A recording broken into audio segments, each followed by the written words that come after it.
Good morning, good afternoon, good evening. तो आज हम डिस्कस करने जा रहे हैं फाइनेंस एक्ट 2021 में जो जीएसटी में एक चेंज लाया था जिसमें डिफ़ाइन किया गया था सेल्फ असेसमेंट टैक्स क्या होगा। तो आज हम वही डिस्कस करेंगे। जीएसटी में दो रिटर्न्स हैं, जीएसटीआर 1 और जीएसटीआर 3B। जीएसटीआर 1 हम भरते हैं अपनी सेल की डिटेल्स को शो करने के लिए, और जीएसटीआर 3B में हमारी सेल और आईटीसी की डिटेल्स आती है और हमें वहाँ टैक्स की पेमेंट करनी पड़ती है जीएसटीआर 3B के टाइम।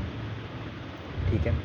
जीएसटी प्रोविजंस के हिसाब से जो जीएसटीआर 3B है वो तो रिटर्न है, लेकिन जीएसटीआर 1 एक सिर्फ स्टेटमेंट ही है। तो सबसे पहले हम before this amendment self assessment tax का मतलब समझते हैं कि वो क्या था।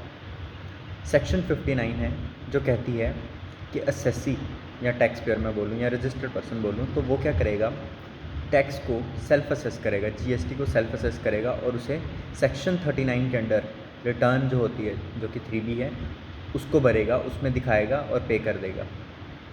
ओके, सो हमें समझ आया कि बिफोर अमेंडमेंट जो हम 39 सेक्शन के अंदर रिटर्न भरे थे 3B, उसी में जितना टैक्स दिखाया था वही हमारा सेल्फ असेसमेंट टैक्स था। इसके साथ ही हमें एक सेक्शन और समझनी पड़ेगी, सेक्शन 75, जो कहती थी कि सेल्फ असेसमेंट टैक्स अगर आपने कम पे किया है या उसके ऊपर कोई इंटरेस्ट बनता है वो आपने पे नहीं किया है, यानी कि सेल्फ असेसमेंट टैक्स नहीं पे हुआ है और उसके ऊपर का इंटरेस्ट पे नहीं हुआ है, तो आपके ऊपर रिकवरी प्रोसीडिंग्स इनिशिएट कर दी जाएंगी। सेक्शन 79 के अंदर रिकवरी करी जाएगी आपसे। ओके, अब फाइनेंस एक्ट 2021 में एक चीज़ कही गई कि ये सेक्शन 75 सबसेक्शन 12 में क्लॉज प्रोविज़न डाला गया कि not with standing anything contained in section 73 and 74, इन दोनों सेक्शन में जो कहा गया हम उसको नहीं मानते, और जो भी जीएसटीआर 1 में जीएसटीआर 3B से ज़्यादा का टैक्स दिखाया है, यानी कि जीएसटीआर 1 में जो ज़्यादा टैक्स दिखाया है 3B से, उसको सेल्फ असेसमेंट टैक्स मान लिया जाएगा। ओके, लेकिन इन्होंने गलती क्या की, कॉरेस्पॉन्डिंग अमेंडमेंट नहीं की सेक्शन 59 में जिसमें सेल्फ असेसमेंट टैक्स का मतलब बताया गया। ओके, यानी कि इन्होंने बेसिक मतलब को चेंज नहीं किया, बस एक प्रोसीडिंग्स, रिकवरी प्रोसीडिंग्स के लिए कह दिया कि अगर आपने कम टैक्स पे किया है तो हम आपके ऊपर रिकवरी प्रोसीडिंग कर देंगे, इसको सेल्फ असेसमेंट टैक्स मान के। ओके, सो अगर हम केस समझें, मेरी 3B में मैंने टैक्स बन रहा है मेरा 100 रुपये और जीएसटीआर 1 में बन रहा है 80 रुपये, तो क्या सेल्फ असेसमेंट टैक्स 80 रुपये माना जाएगा? जी नहीं। सेक्शन 59 में स्पेसिफिकली कहा गया है कि 3B वाला टैक्स जो होगा वही सेल्फ असेसमेंट टैक्स है, लेकिन इन केस अगर आपने जीएसटीआर 1 में ज़्यादा दिखा दिया है तो रिकवरी प्रोसीडिंग के पर्पज़ से सेक्शन 75 में जो क्लॉज डाला गया, प्रोविज़न डाला गया है, उसके हिसाब से जो एक्सेस आपने जीएसटीआर 1 में दिखाया है वो सेल्फ असेसमेंट टैक्स मान लिया जाएगा। लेकिन अगर 3B में ऑलरेडी ज़्यादा दिखा रहे हो तो जीएसटीआर 1 को वाले टैक्स को सेल्फ असेसमेंट टैक्स नहीं माना गया ध्यान से, 3B वाले टैक्स को ही सेल्फ असेसमेंट टैक्स कहा जाएगा। लेकिन एक एक्सेप्शन है जो कि सेक्शन 75 में बताई गई, वो किया गया है कि अगर आपने जीएसटीआर 1 में ज़्यादा दिखा दिया है टैक्स 3B से, तो उसको भी सेल्फ असेसमेंट टैक्स मान के रिकवरी प्रोसीडिंग्स करी जाएंगी। अब इसके ऊपर कुछ प्रॉब्लम्स थी कि जेन्युइन केसेस भी तो हो सकते हैं कि जिसमें मैंने 3B में क्लैरिकल एरर है, या फिर एक और हम केस डिस्कस कर लेते हैं कि जैसे मान लो मैंने प्रीवियस मंथ में जीएसटीआर 1 में इनवॉइस डालना भूल गया, लेकिन मैंने उसका टैक्स जो है वो 3B में रिस्पेक्टिव मंथ की 3B में पे कर दिया वहाँ दिखा के। ठीक है, अगले मंथ मैं क्या करता हूँ, इनवॉइस दिखाता हूँ जीएसटीआर 1 में, लेकिन मैं फिर टैक्स तो पे करूँगा नहीं जीएसटीआर 1 में, तो इस प्रोविज़न के हिसाब से तो मुझे उस केस में भी टैक्स पे करना पड़ जाएगा सेल्फ असेसमेंट टैक्स, नहीं तो रिकवरी हो जाएगी। तो इस केस में सीबीआईसी की क्लैरिफिकेशंस हैं कि अगर आपने जीएसटीआर 1 में जो भी टैक्स ज़्यादा दिखाया, अगर वो क्लैरिकल रीजंस हैं या उसकी आप सेटिस्फैक्ट्री एक्सप्लेनेशन दे देते हो प्रॉपर ऑफिसर को, तो उस केस में आपके ऊपर रिकवरी प्रोसीडिंग्स इनिशिएट नहीं की जाएंगी।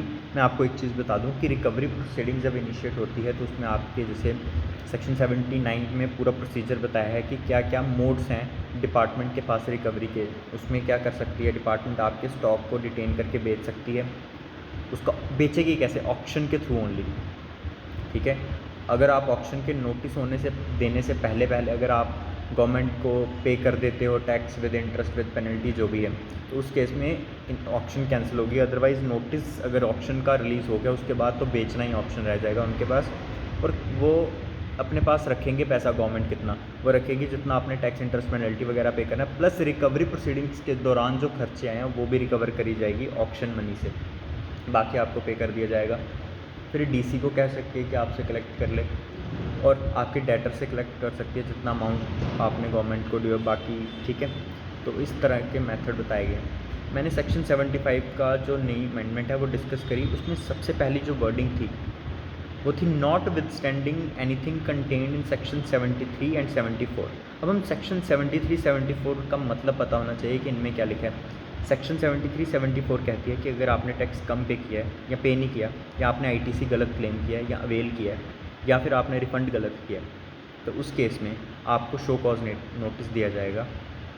दोनों ही सेक्शन के अंदर टाइम डिफरेंट है। रीज़न भी सेक्शन 73 है जेन्युइन केसेस में अगर आप टैक्स कम पे करते हो या फिर टैक्स पे किया ही नहीं या फिर रिफ़ंड ले लिया, लेकिन केसेस जेन्युइन है, फ्रॉड केस नहीं है। लेकिन सेक्शन 74 में फ्रॉड केसेस कवर किए गए हैं, फ्रॉड, विलफुल मिसस्टेटमेंट, सप्रेशन, इन 3 चीज़ों को कवर किया गया सेक्शन 74 में। अगर ये 3 केसेस हैं तो उस केस में एक तो नोटिस का टाइम पीरियड बढ़ा दिया है।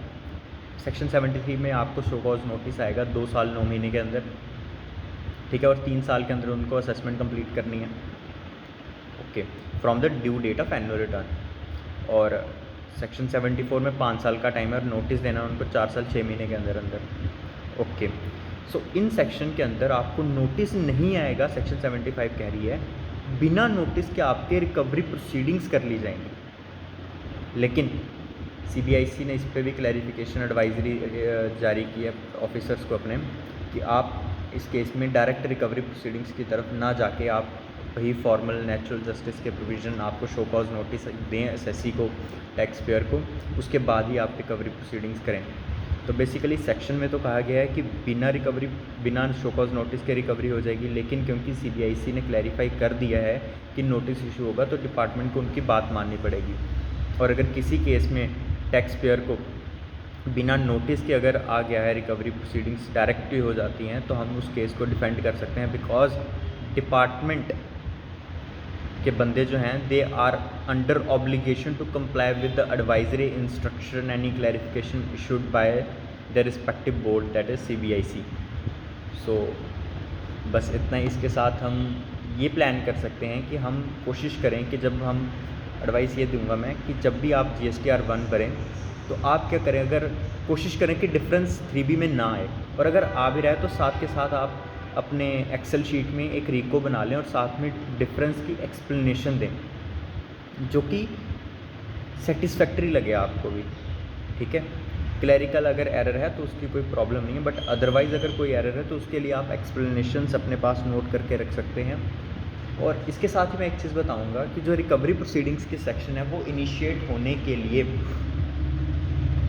ठीक है, जो सेल्फ असेसमेंट टैक्स है ना, उसके संदर्भ में ये कहा गया है कि सेल्फ असेसमेंट टैक्स और उसके ऊपर जो लगने वाला इंटरेस्ट है वो आपसे रिकवरी प्रोसीडिंग्स के तरीके से वसूल किया जाएगा, लेकिन उसमें फीस वर्ड नहीं का है। तो अगर मैं कहूँ कि मैंने 3B फाइल नहीं करी है और डिपार्टमेंट मुझसे वो सेल्फ असेसमेंट टैक्स जो है और मैंने असेस तो किया ही नहीं, तो इसलिए डिपार्टमेंट क्या करेगा, मेरे खिलाफ़ अपील में जाएगा, मेरे खिलाफ़ ऑर्डर पास करेगा। जब ऑर्डर पास करता है तो उस केस में मेरे को जो भी फीस होगी, पेनल्टी होगी, वो भी पे करनी पड़ जाती है, ओके।